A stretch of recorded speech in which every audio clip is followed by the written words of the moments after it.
बिस्मिल्लाहिर्रहमानिर्रहीम। Dear student, अस्सलाम वालेकुम। मैं हूं आपका science instructor Imran Haider. Dear student, I hope you solve the bridging and now let's to our learning outcome. आज का जो हमारा बी लिफ्ट 6.6 है, इसमें हमारा लर्निंग आउटकम देखें तो discuss formation of ionic bond as a result of electrostatic force of attraction between atoms. इसमें इलेक्ट्रोस्टैटिक जो फोर्स है चार्ज की वजह से हम उसे कहते हैं। और साथ में हमने उन कंपाउंड्स के यहाँ पे जस्ट हमने आयनिक कंपाउंड के कुछ नाम और फार्मूला जो है वो बताने हैं। और हमारा जो नेक्स्ट लेक्चर होगा उसमें हम कोवलेंट कंपाउंड को डिस्कस करेंगे।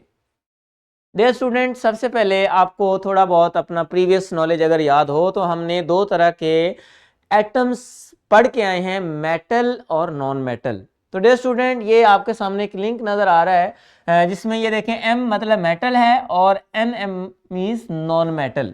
तो आयनिक बॉन्ड को समझने से पहले आप इस चीज को अंडरस्टैंड करें कि मेटल जो है वो इलेक्ट्रॉन लूज कर रही हैं और जो नॉन मेटल हैं वो इलेक्ट्रॉन गेन कर रही हैं। तो ये जो इलेक्ट्रॉन की ट्रांसफॉर्मेशन होती है उसकी वजह से एक के ऊपर पॉजिटिव चार्ज आ रहा है और एक के ऊपर नेगेटिव चार्ज आ रहा है। तो इन्हीं की अट्रैक्शन की वजह से जो बॉन्ड बनता है उसे हम बोलते हैं आयनिक बॉन्ड।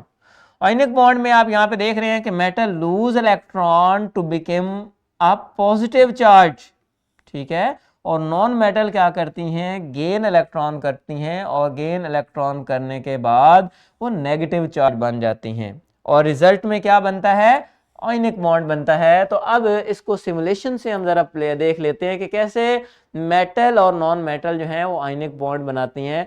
तो ये आपके पास सिमुलेशन जो है, इसको प्ले करें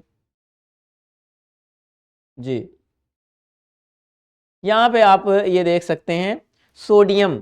और डियर स्टूडेंट, आप को याद होगा कि सोडियम के वैलेंस शेल में ये देखें एक इलेक्ट्रॉन आपको नजर आ रहा है, ठीक है।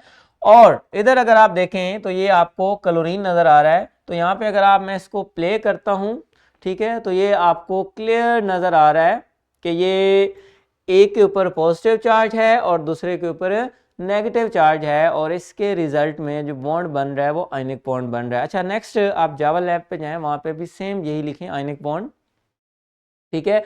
और मैं उससे आप यहाँ पे खुद भी जो है टीचर अपने स्टूडेंट को ये डायरेक्ट जो है वो सिमुलेशन आप यहाँ पे प्ले करके, ठीक है जी, यहाँ पे आप सर्च करें आयनिक बॉन्ड जी।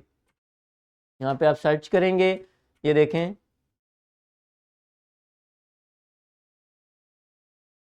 जी।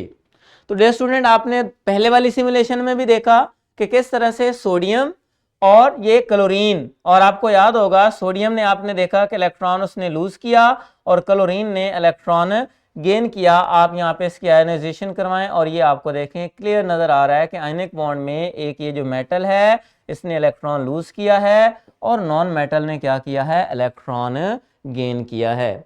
तो ये हमारे पास आयनिक बॉन्ड। और इसके अलावा आप ये बुक में भी अगर आपको देखें तो वही सिमुलेशन जो मैंने आपको दिखाई है कि सोडियम है इसने वही इलेक्ट्रॉन लूज किया है, क्लोरीन ने गेन किया है और एट द एंड आप ये देख सकते हैं कि इनके दरमियान ये जो बॉन्ड बन रहा है that is called ionic bond.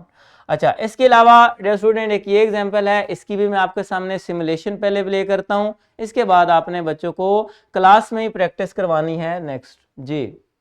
ये देखें जरा, आप यहाँ पे देखें कैल्शियम, ठीक है, इसने 2 इलेक्ट्रॉन लूज करने हैं और आप क्लोरीन का ऑलरेडी पढ़ के आए हैं कि वो 1 इलेक्ट्रॉन गेन करेगी और इसके रिजल्ट में यही इमेज आपकी जो बुक में भी बनी हुई है आप उसको इससे रिलेट कर सकते हैं कि किस तरह से। ये देखें, आप सिमुलेशन पहले दिखाएं उसके बाद आप यहाँ पे बच्चों को दिखाएं कि किस तरह से ये आपको कैल्शियम आयन नजर आ रहा है, किसने ये 2 इलेक्ट्रॉन, किस तरह से क्लोरीन ने 2 इलेक्ट्रॉन गेन किए हैं और आपके सामने ये कैल्शियम आयन और 2 क्लोरीन या आपके पास क्लोराइड आयन बन रहे हैं। तो ये बेसिकली हमारे पास था कि आयनिक बॉन्ड कैसे बनता है और हमने इसकी 2 एग्जांपल सॉल्व की। और इसके बाद डियर स्टूडेंट आपने ये जो फॉर्मेटिव चेक है इसको आपने सॉल्व करना है और घर जाकर आपने थ्राइव सॉल्व करना है। ओके, अल्लाह हाफिज।